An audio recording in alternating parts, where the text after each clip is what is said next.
তো এই সরকারের এই উদ্যোগ যদি বাস্তবায়নে বাধা দিয়ে সফল হওয়া সম্ভব না হয়, যদিও সফল হওয়া উচিত, তাহলে আমি মনে করি যে একজন মুসলমানেরও প্রাথমিক বিদ্যালয়ে সন্তান পাঠানো জায়েজ হবে না, হারাম হবে। এবং পরিপূর্ণরূপে প্রাথমিক বিদ্যালয় বয়কট করে ভিক্ষা করে হলো প্রাথমিক বিদ্যালয়ের পাশে আরেকটা ইবতেদায়ী মাদ্রাসা তৈরি করা। প্রথমত বাংলাদেশের যারা ইসলামী রাজনীতি করেন, আমি মনে করি যে তারা যদি এই বিষয়টা বন্ধ না করতে পারে, অফ না করতে পারে, তাহলে তাদের এই দেশে রাজনীতি করারই দরকার নেই। কেন আপনি ইসলামের নামে জনগণের ভোট নিবেন এই মর্মে আপনি ইসলামের নামে রাজনীতি করতেছেন, আর এইরকম একটা ইস্যু সবার চোখের সামনে আসতেছে, অথচ আপনি নিশ্চুপ, কেননা আপনাকে ক্ষমতায় যেতে হবে, কম্প্রোমাইজ না করলে ক্ষমতায় যেতে পারবেন না।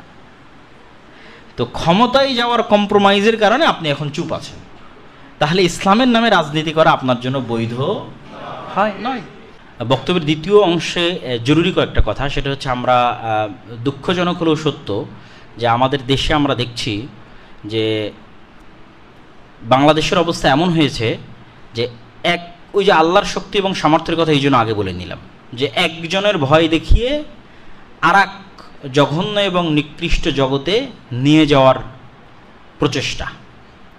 যেমন আগের 15-20 বছর ছিলাম দাদা বাবুদের ভয়ে, এখন ওদের ভয় দেখিয়ে বাংলাদেশকে পাশ্চাত্যের কোলে তুলে দেওয়া, যাই এখনই কিন্তু তুমি ওদের দখলে চলে যাবা বা আবার ফিরে আসবে, অমুক হবে তুমুক হবে, অতএব তুমি পাশ্চাত্যের সাথে থাকো, তাহলে তোমার সব ঠিক থাকবে। তো এটা হচ্ছে বিশ্বাসগত দুর্বলতার কারণে মুসলমানদের এই অবস্থা, যে না একবার আমাকে ওর সহযোগিতা নিয়ে চলতে হবে, আর একবার এর সহযোগিতা নিয়ে চলতে হবে। তো পাশ্চাত্যের হাতে তুলে দেওয়ার বা তাদের সকল প্রজেক্ট বাস্তবায়নের একটা বড় আলামত আমাদের সামনে প্রকাশ পাচ্ছে, সেটা যে প্রাথমিক বিদ্যালয়গুলোতে সঙ্গীত শিক্ষক বাধ্যতামূলক করা। নাউজুবিল্লাহি মিন যালিক। এটা কিন্তু পাশ্চাত্যের প্রজেক্ট এবং বাস্তবায়ন হচ্ছে কার ভয় দেখিয়ে, এই যে দখল করে নিল, কিন্তু ধরে নিল, কিন্তু মানে পাশের দেশ। তাহলে এক সময় ওদের ভয়ে এদের কাছে বাঁচতে চাও, এখন এদের ভয়ে হওয়ার কাছে বাঁচতে চাও, যেটা পুরো মুসলিম বিশ্বের পলিটিক্সে যদি আপনি দেখেন একই অবস্থা, যে ওর ভয় এর কাছে বাঁচতে চাও, ওর ভয় এর কাছে বাঁচতে চাও। কেননা কারো আল্লাহর শক্তি এবং সামর্থ্য সম্পর্কে জ্ঞান নাই এবং ওই লেভেলের ইয়াকিন নাই। তো এইটা খুবই দুঃখজনক বিষয় এবং আমি মনে করি যে এটার দুইভাবে আমরা প্রতিবাদ করতে পারি। প্রথমত বাংলাদেশের যারা ইসলামী রাজনীতি করেন, আমি মনে করি যে তারা যদি এই বিষয়টা বন্ধ না করতে পারে, অফ না করতে পারে, তাহলে তাদের এই দেশে রাজনীতি করারই দরকার নেই। কেন আপনি ইসলামের নামে জনগণের ভোট নিবেন এই মর্মে আপনি ইসলামের নামে রাজনীতি করতেছেন, আর এইরকম একটা ইস্যু সবার চোখের সামনে আসতেছে, অথচ আপনি নিশ্চুপ, কেননা আপনাকে ক্ষমতায় যেতে হবে, কম্প্রোমাইজ না করলে ক্ষমতায় যেতে পারবেন না।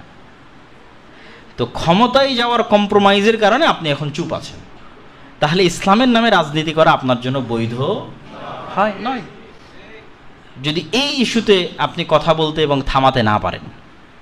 আর দ্বিতীয়ত, আমি সবসময় আমার ব্যক্তিগত চিন্তায় সুদূর প্রসারী পরিকল্পনার কথা বলি, যে 1 দিনের 2 দিনের 5 বছরের 3 বছরের জন্য পরিবর্তন, এটার চাইতে সুদূর প্রসারী পরিবর্তনের কথা বলি। এবং সুদূর প্রসারী পরিবর্তনের জন্য স্বতন্ত্রতা, যারা ঈমান এবং আমল অনুযায়ী চলতে চায় তাদের স্বতন্ত্রতা, তাদের ছায়া সকল বিষয়ে তৈরি হওয়া চলমান রাষ্ট্রের বাইরেও এটা খুব জরুরি। তাহলে আপনি প্রকৃত সাকসেসফুল বিপ্লবের জন্য নেতৃত্ব দিতে পারবেন। তো সেটার পরিকল্পনা কি? সেটার পরিকল্পনা হচ্ছে যে মুসলমানেরা যদি চেষ্টা করে, মুসলমানেরা আসলে এতটা ফকিরও নয়, এতটা গরিবও নয় যে সরকারের কাছ থেকে নিয়েই আপনাকে প্রাথমিক বিদ্যালয় চালাতে হবে। এমনিতেই তো প্রাথমিক বিদ্যালয়ে ছাত্র থাকে না, সবাই খুঁজে বেড়ায় কোথায় মাদ্রাসা আছে, কোথায় ইসলামিক স্কুল আছে, সেখানে সন্তানকে ভর্তি করবে। তো এই সরকারের এই উদ্যোগ যদি বাস্তবায়নে বাধা দিয়ে সফল হওয়া সম্ভব না হয়, যদিও সফল হওয়া উচিত, তাহলে আমি মনে করি যে একজন মুসলমানেরও প্রাথমিক বিদ্যালয়ে সন্তান পাঠানো জায়েজ হবে না, হারাম হবে।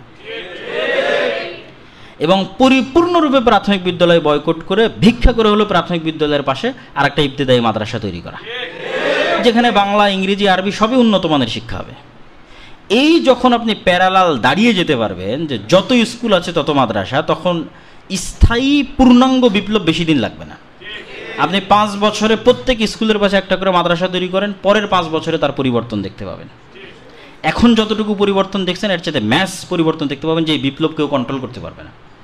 তো এটা সুদূর প্রসারী চিন্তা থেকে এটা যার যেখানে যেভাবে সম্ভব, হ্যাঁ আমরা প্রথমত এটার প্রতিবাদ জানাই যেন বাস্তবায়ন না হয়, এবং চেষ্টা করি বক্তব্য দিয়ে, লেখনির মাধ্যমে, ঠিক আছে, রাস্তায় মানববন্ধনের মাধ্যমে, যার যেভাবে সম্ভব সবার নিজ নিজ জায়গা থেকে।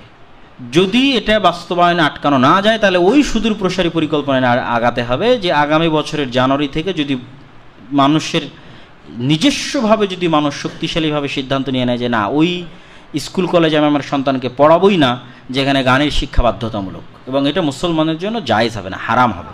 কেননা এটা আল্লাহ সুবহানাহু ওয়া তাআলার একটা বিধানকে প্রকাশ্যে লঙ্ঘন করা, এবং প্রকাশ্যে লঙ্ঘন হারাম, এবং এইটার সাথে সাপোর্ট দেওয়া কখনোই উচিত হবে না। তো সেই জায়গা থেকে এইটা একটা বক্তব্যের অংশ আপনাদের সাথে জরুরি কথা ছিল। এবং দ্বিতীয় জরুরি কথা হচ্ছে যে আমাদের আগামী 25শে অক্টোবর নিবরাস ইন্টারন্যাশনাল স্কুলের একটা অ্যানুয়াল প্রোগ্রাম হওয়ার কথা।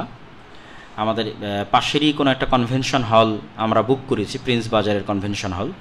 সেখানে আমাদের এই স্কুলের ছাত্রছাত্রীদের যে পারফরমেন্স সেটা সেখানে আপনারা দেখবেন। সেখানে ওপেন অনুমতি থাকবে সকলের উপস্থিতির জন্য। তো আপনাদের সেটিতে উপস্থিত হওয়ার দাওয়াত। তারপরেই থাকবে 6 এবং 7 নভেম্বর রাজশাহীর সালাফি কনফারেন্স, সেটিতে উপস্থিত হওয়ার দাওয়াত। তারপরে আছে 30 এবং 31, 29 এবং 30 জানুয়ারি রূপগঞ্জ নারায়ণগঞ্জ সালাফি কনফারেন্স, এবং 6 ফেব্রুয়ারি দিনাজপুর সালাফি কনফারেন্স, সেগুলোতে উপস্থিত হওয়ার আহ্বান। এবং মাসিক আল ইতিসামে নিয়মিত এই যে সমসাময়িক যে বিষয়গুলো আছে সেগুলো বিষয়ে নিয়মিত লেখা হয়। যেমন গত মাসিক আল ইতিসামের সম্পাদকীয়তে ছিল জাতিসংঘের মানবাধিকার কমিশন নিয়ে সম্পাদকীয়। আগামীতে এই যে সঙ্গীত বা এনজিওগুলোর যে দৌরাত্ম্য বাংলাদেশে, পুরো বাংলাদেশকে কন্ট্রোলে নেওয়ার এই সরকারের আমলে পাশ্চাত্যমুখী এনজিওগুলোর পুরো অর্থনৈতিক ব্যবস্থাকে কন্ট্রোলে নিয়ে চলে যাচ্ছে একটা এনজিও, যেটা অনেকেই জানে না, এটা হতে যাচ্ছে।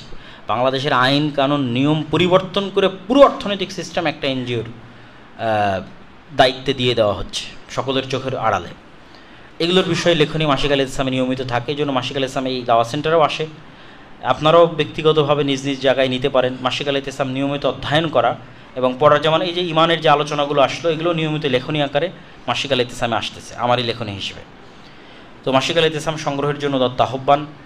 আর সর্বোপরি সর্বশেষ যেটা আহ্বান, যে এই যে দাওয়া সেন্টারে আমরা আছি, আমাদের তো আসলে একটা পার্মানেন্ট পরিকল্পনা যে আমরা একটা মসজিদ করব। তো এই মসজিদ ক্রয়ের জন্য অর্থের দরকার, এবং ঢাকা শহরের মধ্যে জমি কিনা এত সহজ নয়। আমরা যদি 5, 7, 10 কাঠাও জমি কিনতে চাই তাহলে ওরকম 5 কোটি, 7 কোটি, 10 কোটি টাকার দরকার। কিন্তু লা হাওলা ওয়ালা কুওয়াতা ইল্লা বিল্লাহ, আল্লাহ সুবহানাহু ওয়া তাআলার শক্তি এবং সাহায্যই আসল, এবং আল্লাহ সুবহানাহু ওয়া তাআলা চাইলে যে কোনোভাবে তিনি এটা করবেন। তবে মানুষকে চেষ্টা করতে হবে মানুষের জায়গা থেকে। তো সেই জায়গা থেকে আমি সকলের প্রতি আহ্বান জানাবো যে আমাদের আসলে চেষ্টা করা উচিত, এমনকি এমনও খোঁজ নেওয়া উচিত যে এরকম কেউ আছে কি না যে মিরপুরে কোথাও হয়তো জমি দান করতে পারে, বাড়ি দান করতে পারে। চেষ্টা করবেন নিজ নিজ জায়গা থেকে খুঁজবেন একটা আমাদের স্থায়ী পার্মানেন্ট বড় জায়গায় মসজিদ হিসেবে সেখানে আমরা যেতে পারলে এবং করতে পারলে আমাদের দাওয়াতি কাজ থেকে শুরু করে সকল বিষয় আমরা মন খুলে সেখানে করতে পারবো এবং সামনের দিকে এগিয়ে যেতে পারবো। তো এটার জন্য আপনাদের আন্তরিক চেষ্টা, সহযোগিতা, পরামর্শ সকল কিছুর উদাত্ত আহ্বান জানাই। আল্লাহ সুবহানাহু ওয়া তাআলা আমাদের সকলকে কবুল করুক, আল্লাহুম্মা আমিন।